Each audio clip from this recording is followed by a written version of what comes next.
Hello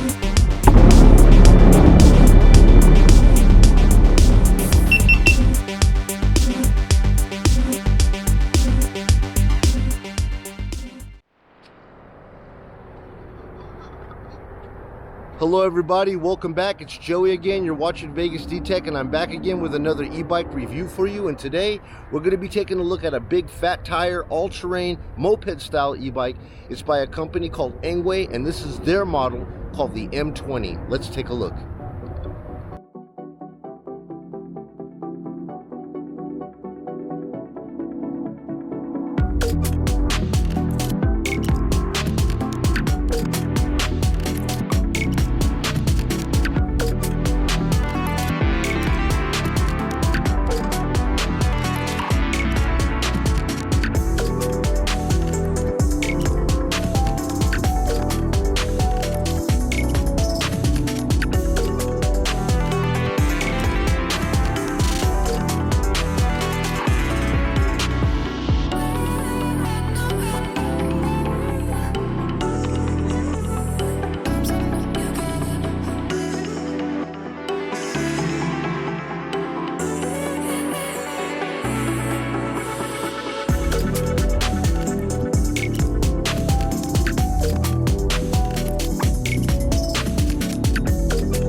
Alrighty guys, so here it is, the Engwe M20 in box, ready to be assembled. Now folks, I have watched many videos over the course of the last couple of days about how long it actually took for some people to put this together. And I've seen anywhere between an hour, 2 hours, because I know we have the headlight assembly. This might even have a secondary battery that needs to be put in, as well as the junction for the two batteries to be joined. So I'm just gonna go ahead and hyperlapse through those times there and just get on with the full-on assembly, the core of it, get to the end, and then I'll discuss with you at the end the hiccups that I had and what you need to look out for. So let's go ahead and get into it, guys.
So anyways, guys, this right here is a surprise to me. Opening this up was a blessing because in some of the older videos that I've watched that are about 8 months or older, anybody that ordered the dual battery 1-2, the top one, it had a little case to it, and you had to go ahead and put together the battery connector and attach it to the frame, and then actually run the wires back here, take the seat off, and attach it to the speed controller with a dual junction box and just a bunch of fiddling. This right here saves a whole lot of time. If this is the new way that Engwe is putting out their product, man, this is the way to go, man. If you're going to get the dual battery, I love it. Thank you, Engwe, for doing that. You've saved us a lot of hassle of messing around and having to get up underneath here and spend time with the controller. All right, back to the video.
All right, guys, so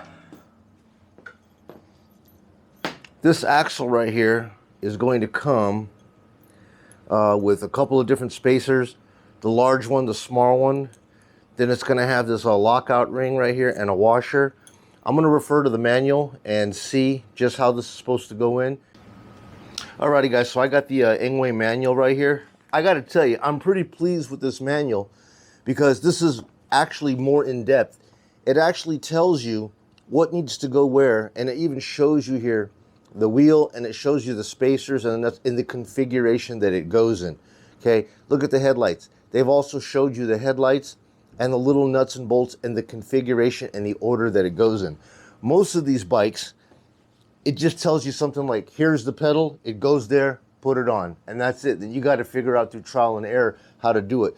But this is a very helpful manual. So if you guys buy the M20, this manual right here is worth reading, guys. It's going to save you a lot of time and headache.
Alrighty, guys, I think that's gonna do it.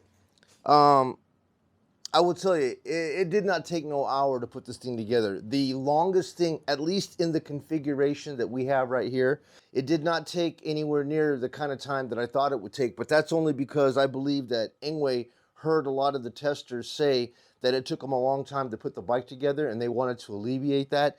I did not have to assemble the kickstand. That was already on. I did not have to take the seat apart and go back in there and mess with the dual junction to hook up the battery assembly for the secondary battery. This was already done by Engwe. The only thing that took me time to put together was that headlight.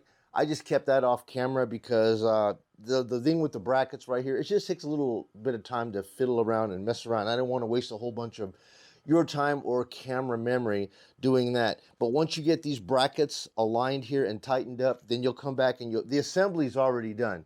You'll just slide the assembly between the brackets, hook up the bolts, and hook up your electrical connectors. That's fine. I only have one issue right now with this, and it's the throttle. Okay, the throttle right now is sticking, so like when you pull it back, it's locked. I can hear it grinding. It's like locked and grinding. Here, I'll show you what I mean. So I'll kick the power on, and I'll just, let's see. So this is what I'm getting, right? It's like cruise control because the throttle's sticking. It's supposed to spring back. Yeah, so like I said, you'll turn it on. And I'm not even on it. So that's sticking right there. I'm gonna have to, I don't know, maybe loosen it up, play with it. I don't know. I'll let you know when we get out to the testing ground there and we go over the specs and features of it. But that's the only hiccup that I have for now. Everything else, man, is flawless. Everything else looks great. If I find any more issues, I will let you guys know. But I'm going to go ahead and do a quality on this like I always do. Quality, guys. I check the axle bolts, make sure that they're all tight. Make sure there's no out of alignment issues with the calipers, with the brakes binding and so forth. I will go ahead and make sure that the tires are aired up, that the batteries are fully charged. I don't want the handle, especially the handlebars, guys. Be sure your handlebars are torque tight. I know a lot of times we put the assembly of the handlebars together, we put it on just tight enough to get it upside down and put the wheel on, and we forget about it. And then you get out there and you hit the first pothole and it's just, and you go over the handlebar. So guys, make sure that thing is torqued down tight, not too much that you strip it, but tight enough to be safe. Anyways, guys, that's it. Let me go ahead and get this thing put together, clean up all this garbage, and I'll meet you guys out on the test field. Alrighty guys, moving into specs and features. The M20 is going to be a rear hub driven motor. It's powered by 750 watt rear hub with a 1000 watt peak. And the batteries, guys, comes in two different variants. The one that you're looking at here is the dual battery option. You can choose a single battery option. If you choose a single battery option, you can elect to have a tank bag up over the top here. It's a padded tank bag that you can put your keys, your wallet, your sunglasses in, and it mimics an actual top bag. The batteries on these guys are 48 volt, 13 amp hour batteries, and they are rated to go 47 miles on one full charge per each battery. The transmission is going to be a Shimano 7-speed cassette mounted to a Tony derailleur system. This derailleur does have a guard on it, so if you guys are out there jumping around, this will protect you guys from damaging this derailleur system, which is a very delicate mechanism right here. You don't want to bang that around and get it out of adjustment. It comes with a non-corrosive chain, Well-Go pedals. It's a nice quality pedal, not just some cheap plastic pedals. Coming over to the wheels, guys, we're going to be looking at some 20-inch tall by 4-inch wide Chaoyang all-terrain knobby tires. It's going to be good for street and some off-road action on here. The brakes on this, guys, here are going to be 160 millimeter rotors paired to mechanical calipers. Coming up to the suspension here, you're going to have an adjustable front suspension. The preload is non-adjustable. However, you do have your compression here, which is, I believe here is going to be a 12-point compression. And I just bring it in 1, 2, 3, 4, 5, 6, 7, 8, 9, 10, 11, 12. And I bring it back 6, 1, 2, 3, 4, 5, 6. And that's good enough for me. Coming up to the top control panels, you're going to have a full twist throttle. Most of the ones that I've seen here have a half twist. This is the first bike I've reviewed that has the full twist, giving you a more of a motorcycle, motorbike feel to it. Coming over to the left, you're going to have a 7-speed Shimano index thumb shifter, which is indicative of many of the e-bikes in this price range, with the rear mechanical brake lever. Sliding over to the left, you're going to have the same situation here with a full grip. This is going to be a rounded barrel type of a full grip. Does not spin at all. This is actually locked in place, which is nice, because even though I like the pedal ones for the padded palm paddles they have, they tend to push constantly. If you don't have lock barrels on them, they'll push, but these right here just slide right on and they do not move. So these grips are awesome. You're going to have your headlight button here, horn, typical display. Let's try to cut this on and see what we got. You're probably not going to see this very well in this light, but you're going to have a battery indicator, which is right under this pad. I tried pulling this thing off, it doesn't want to come off, but you're going to have your battery, your miles per hour. You're going to have your pedal assist level, which is right here, which you're going to control with underneath the bottom. You'll hit up and down. So as you hit that, you're probably going to see that center number there change. 1, 2, 3, 4, 5, and that'll be your power assist levels. And if you come back down to the bottom here, you're going to have your odometer here telling you how many miles you have. So battery, right up underneath these letters here is your battery meter, miles per hour, pedal assist, it'll be right here, and then of course odometer once again. And I like these BMX style handlebars. They're wide and straight, which gives me stability when I ride. This also has rear suspension as well. I think this is one of the ones that they use called the HLT 100, and I believe this is like a hydraulic type of a spring hydraulic. I'm not too sure. I could see the oil mark right here, which shows about 1 inch of rebound. It does come with 2 fenders, rear and front, to deflect all these rocks and stuff that these tires are going to kick up on you if you're out here riding around in this gravel. Another thing that's really cool about this, guys, are going to be the headlight system right here. If you take a look at it, it's got daytime running lights that are on right now, and you can't shut them off. They're constantly on.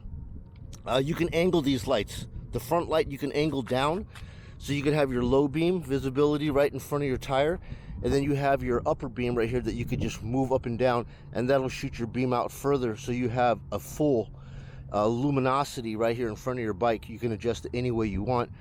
And if we come up over here and hit the button here for the headlight, you'll actually see as they fire up, they do give off a good amount of light. Very nice. Has a horn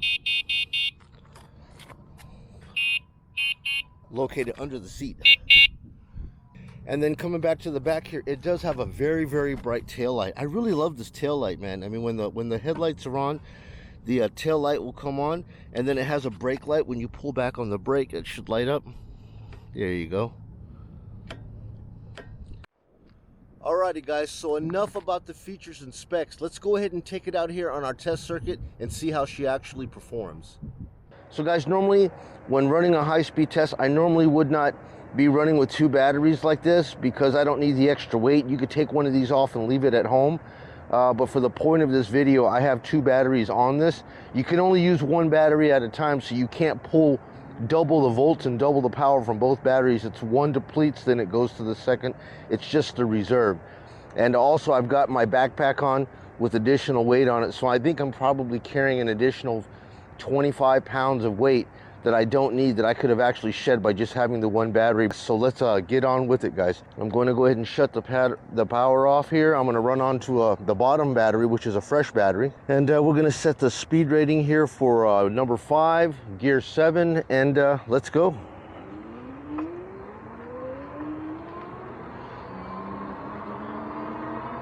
Now the torque on this thing, I believe, is 55 Newton meters of torque.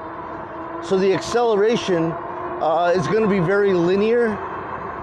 I know that the website states that you can get 28 miles an hour off of this. Realistically, I'm seeing about 25, 26.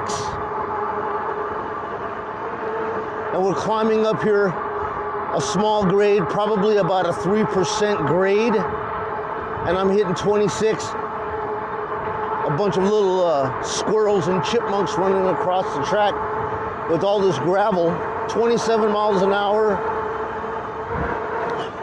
Wow, suspension's nice, man. 27 miles an hour, 26.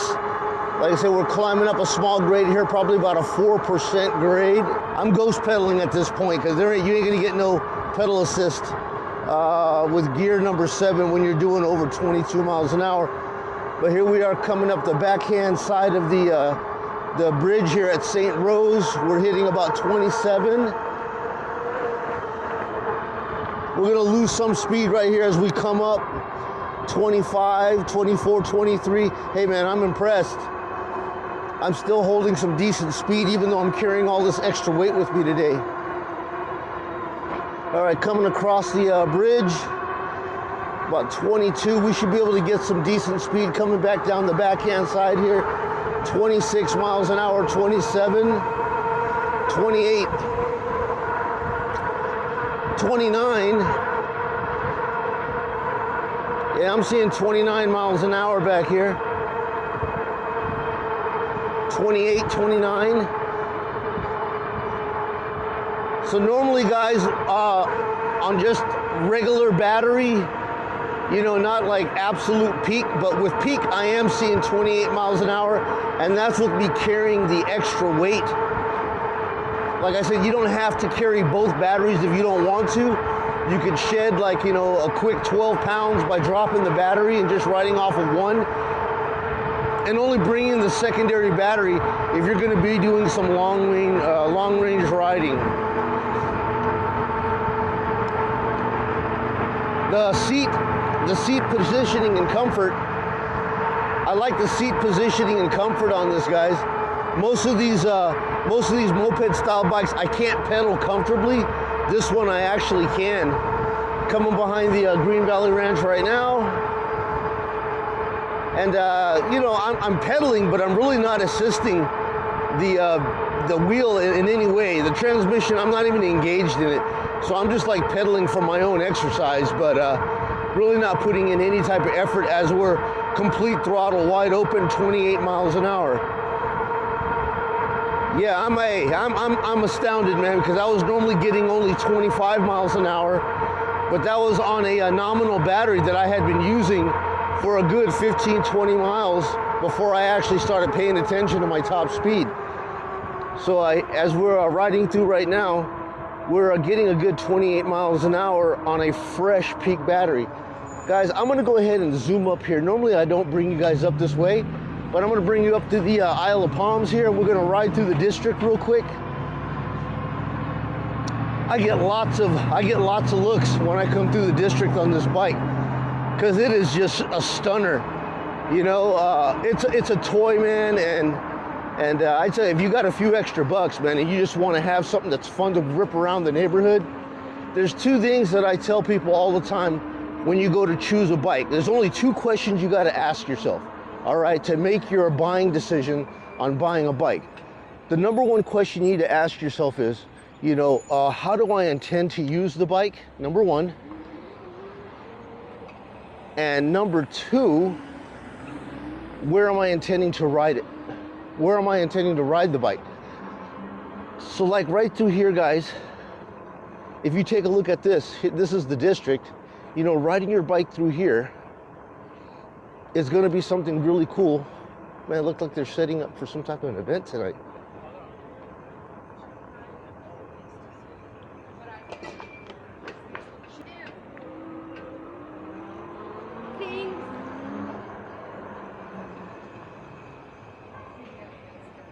Looks like they've got this thing closed. I wonder what's going on tonight. I don't know.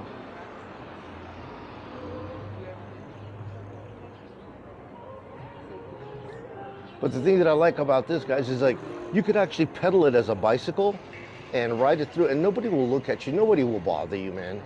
You know, because you're unobtrusive, non-aggressive. And here we go here. Hello, sir. How you doing? You know, and you get to ride your bike through the district. Normally you're not going to do that on a moped or a motorcycle for sure, but on an e-bike like this, man, you could actually cruise through the district, man, and visit these shops. See people eating here all day long and night. And look at this, we're just riding our bike through the district, checking out all the fancy little restaurants inside here. You got taverns and pubs and so forth. Very, very cool. And dude, nobody will even peep and look at you as you guys ride through here, because, you know what I mean? Like, this bike is very small and you're pedaling, man. Actually, Vegas has been really cool for allowing people to pedal, you know, and acceptance of e-bikes.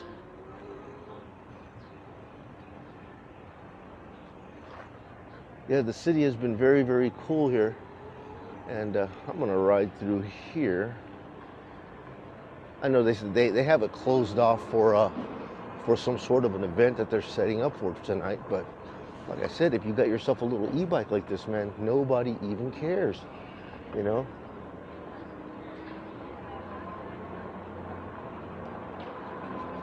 Very, very cool. Very fun. I do like coming up here to the district, especially at night when everything's lit up.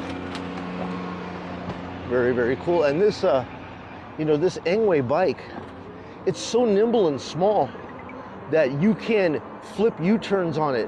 You know, you could flip U-turns on this in a blink, man. No big deal. You know, quick little U-turns on this, you know. The only thing you got to be careful about is the way the power comes on, right? If you're leaning and you go to hit the throttle, here, let me try to show this thing to you. So say you're leaning, right? When you're leaning on a regular bike, you got to give it the juice. You got to give it juice on the lean, and when you give it the juice pushes the wheel into the ground and it rides you through the turn. However, there is like a 1 second lag on this thing right here, to where if you're actually giving it a lean, and you are trying to hit the juice, so you're in a lean and you try to give it the juice, you got 1 second before the power will come on. And it can be kind of dangerous, man, because you'll all of a sudden freak out and you'll kick your leg out. You know what I mean? You'll kick your leg out to try to stop yourself from falling. So that's the one thing you got to look out on. I wish the throttle was a little bit more responsive right there, but yeah, that's what it is, man. So you're probably going to be better off using your pedals. If you're going to go into a lean and make a turn, don't rely on your throttle, man, because there is like a 1 second dead zone between the time that you hit it. Like, look, I'm hitting it, nada, now. Hitting it, nothing, now. All the way, nothing, now.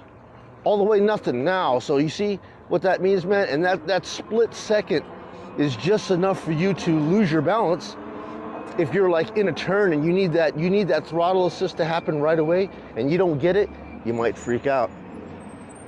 So anyways, guys, we're gonna go ahead and get back onto the test circuit and complete the test run, but just wanted to bring you guys up here through the district and show you guys what's really going on. And like I said, the fun of e-biking is that you could take your bike anywhere, bro, that a bicycle is allowed. No one's ever gonna harass you and look at you differently. Just be courteous with people, you know. Don't ride aggressively doing wheelies, zipping around kids and stuff. Come on, man, just use proper etiquette, and you will be able to enjoy all these beautiful places to ride in whatever neighborhood that you live in. And man, I tell you, this is the joy of e-biking right here, is being able to pedal a bike if you want to, and then go to hit the throttle assist if you're feeling a little bit tired. But anyways, enough yappers. Let's get back on here and finish out the speed test, guys, going back on the track. And this is cool. Look, I got good extension on my legs for pedaling, which, you know, I mean, a lot of times the knees come up way too high and you're not going to enjoy pedaling it. But with this right here, for whatever reason, man, this Engwe M20 scores a lot of points for the fact that you are able to actually enjoy the comfort and the ergonomics of the seat. Now, many of the guys that have tested some of my other bikes have said that the other bikes are like, they look aggressive, but they're unable to be ridden. Once you ride on a bike and it's uncomfortable, everything else starts to fall apart. So comfort is the very first thing.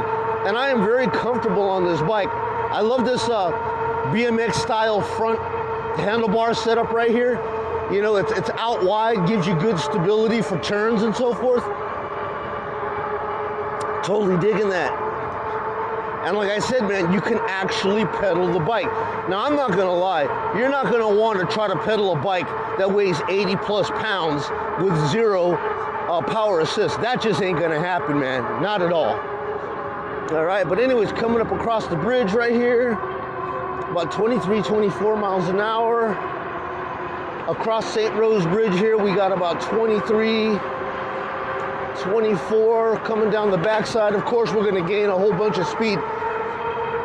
Now, what's nice about this here, guys, is they don't have this thing governed. I had to get rid of a bike that I really, really loved by a company. And I really loved the style of that bike, but the way that we just hit 29 right there. The problem that I didn't like with it is that the company locked out the speed and you couldn't adjust it anyway because they had it locked out in the speed controller, so there was nothing you could do in here to make it go any faster. And I didn't like that, so I ended up having to sell the bike, which totally sucked because I really wish I would have been able to keep it because I love the styling. But you don't ride a bike like this, man, and want to be regulated to only 20 miles an hour. That would just suck. That wouldn't even look right. So yeah, I'm happy with this bike right here. Like I said, based on your weight and the terrain that you're going to be riding on, you should see a sustained 25 to 28 miles an hour.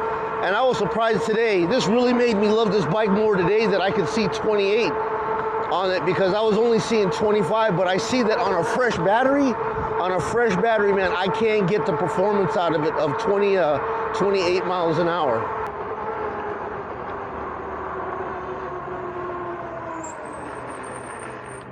Now, while this bike only comes with the mechanical 160 millimeter brakes, and a lot of people would say that, you know, when you're riding on a bike this heavy, you know, you got to be able to stop. And they're saying that the industry standard for bikes like this should be 180 millimeter rotors with hydraulic brakes.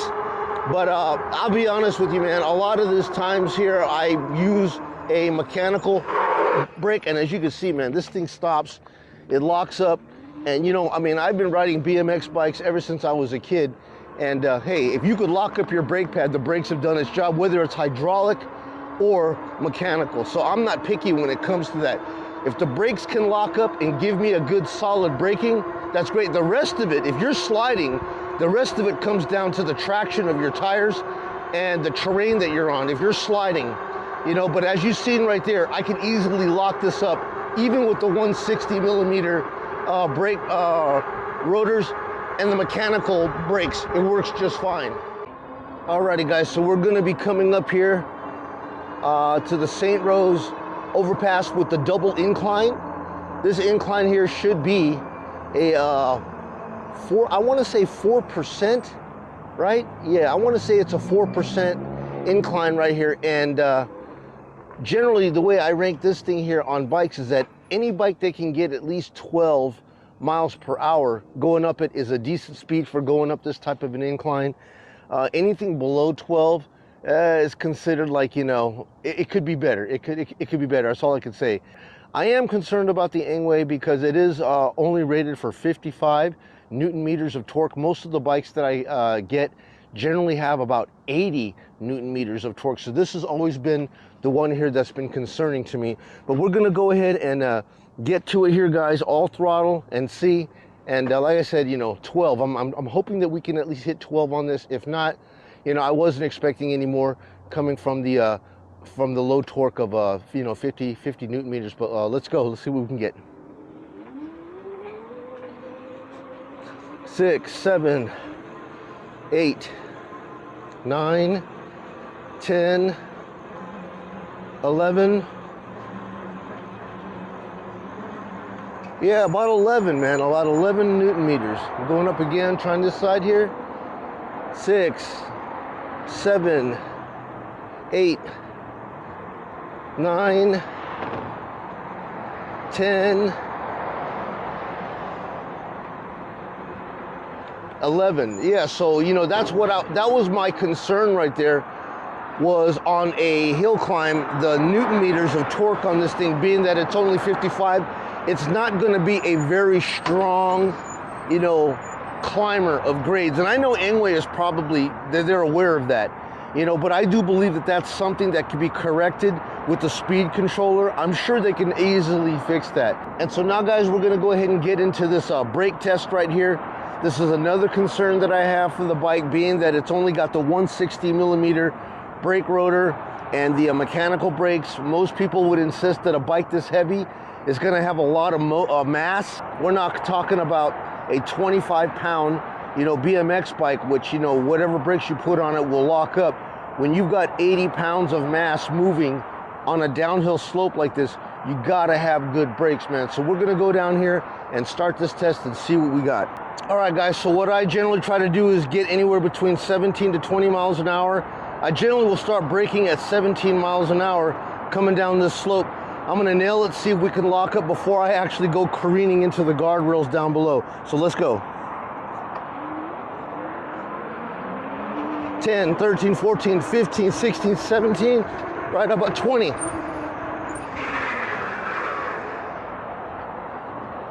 Ooh, oh man, I was concerned about that one. But we got the lock up, and you see we just slid pretty good, man. So from there you could just see the, I don't know if you could see the trails right here. We started all the way. Actually, I started right here, man. I started my braking I always start my brakings right here at this white slab, and I didn't get any lockup action for the first 8 feet.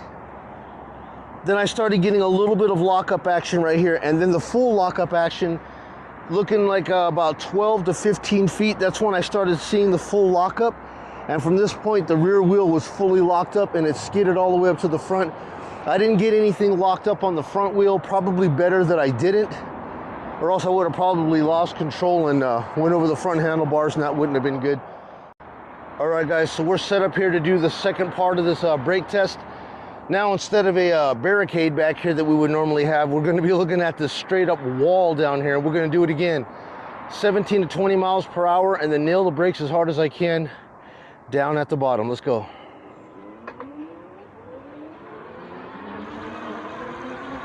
Okay, 17 right here, 18, 20 right here. Whew, my goodness.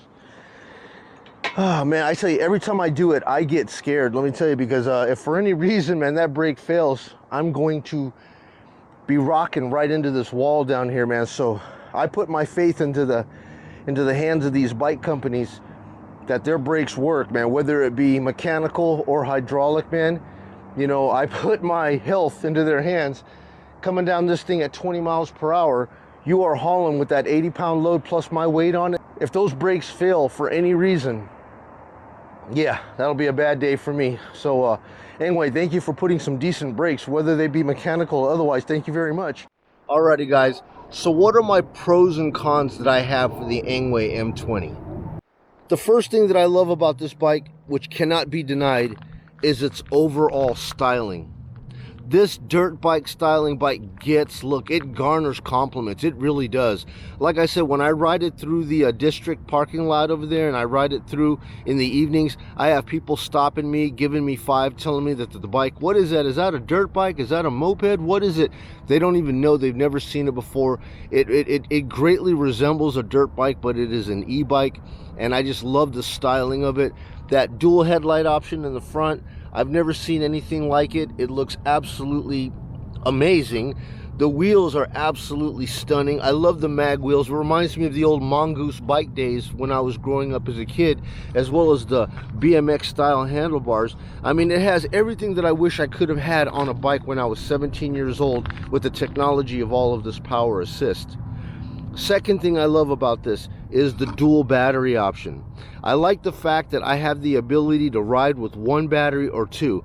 There is no need to actually take the extra battery and carry around the extra weight if I have no intention of using it. If I'm riding around, generally I ride around 10 miles is all I ride around, 10 to 15 to 20 miles. I'm easily going to get that off of one cell. So there's no need for actually having to carry around the secondary cell, which is extra additional weight that you're never going to actually utilize. So having the ability to just rock one cell or bring two if I want to be out all day and I need to flip over to the lower cell as the upper one depletes, I love that option. Excellent. Third one is I just love the feeling that I have on the seat. The seat is very comfortable for me, and I think that's going to vary based on a person's height, weight, and the way your body is designed. But for me, I complain a lot about seat comfort, and this seat is very comfortable. I have other e-bikes that are styled like this here, moped style, where the seats are flat, and it really does hurt my butt, and I don't enjoy it. And after about 15 minutes of riding on it, I kind of want to make a U-turn and bring it back home. But this one right here, the fact that it gives me that little tilt, it makes a big deal. Tied that in with the rear suspension right here, as I hit bumps, I don't feel all of that rebounding going through my butt and into my back, and just really slamming you and making you tired and wearing you out. This is a great little combo. It works for me, and those are the three things that I really love about the bike. Now, the three things about the bike that I wish could get better, number one is going to be the torque. Okay, the torque on this bike is a bit lacking at 55 Newton meters. Most of the bikes that I review come with somewhere between 80 Newton meters of torque, and the reason why I like that, guys, is when you hit the throttle and you got to get out of a bad situation, you want to be able to get this bike moving and get it going quickly. Or another one is if you have hilly terrain, the ability to climb a grade. If they were to bump this thing up to say 70 to 80 Newton meters of torque, I really think that that low end torque can be fixed with a controller upgrade. And the third thing that I wish that would be better here, guys, is going to be the throttle lag that we have here, guys. This throttle lag here of the 1 second, if you're riding your bike and you're coming through a turn and you think that you're on a traditional motorcycle or a bicycle and you lean and you go to hit that throttle and it's a 1 second delay, even if it's a half a second delay, because that whole throttle and pushing you is what actually keeps the bike up and not let it lean over and fall. I really wish that Engwe could upgrade this display. You cannot see it in broad daylight. Out here where I'm at right now, if the sun is directly over me like this and I look down, I can't see hardly anything. And basically all I'm doing at this point is I'm bumping the pedal assist up to maximum and I'm just riding it, and I'm not even paying attention to that no more. And it's a shame, because that's what a display is for. You need this information, and I really think that Engwe could just invest a couple of dollars into these displays here and put one in the center here that's a color display. And it would even be better if that color display had an option of switching back and forth between odometer to voltage.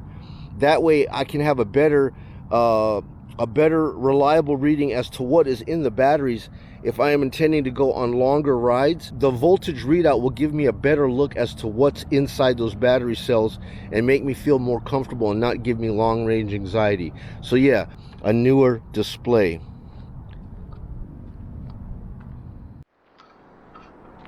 Alrighty guys, so that's everything that I have for you on this review of the Engwe M20. Engwe, thank you very much for sending me out the M20 to review, and thank you for being so patient and allowing me the time to actually do a thorough review on the bike.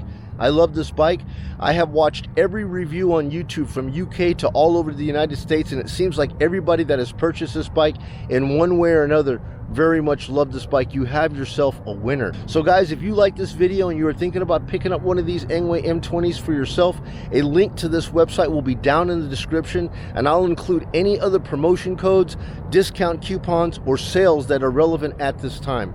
So anyways folks, thank you so much for tuning in. If you found this information beneficial, useful, or even entertaining, please do me a kindness, give me a thumbs up, subscribe if you haven't done so already. It helps to support the channel. And guys, that is all. It is hot. I'm gonna get out of here. You guys be well. This is Joey. You're watching VegasDtech. Thank you so much for watching the video. I'll catch you guys in the next one. You guys take care now. Bye.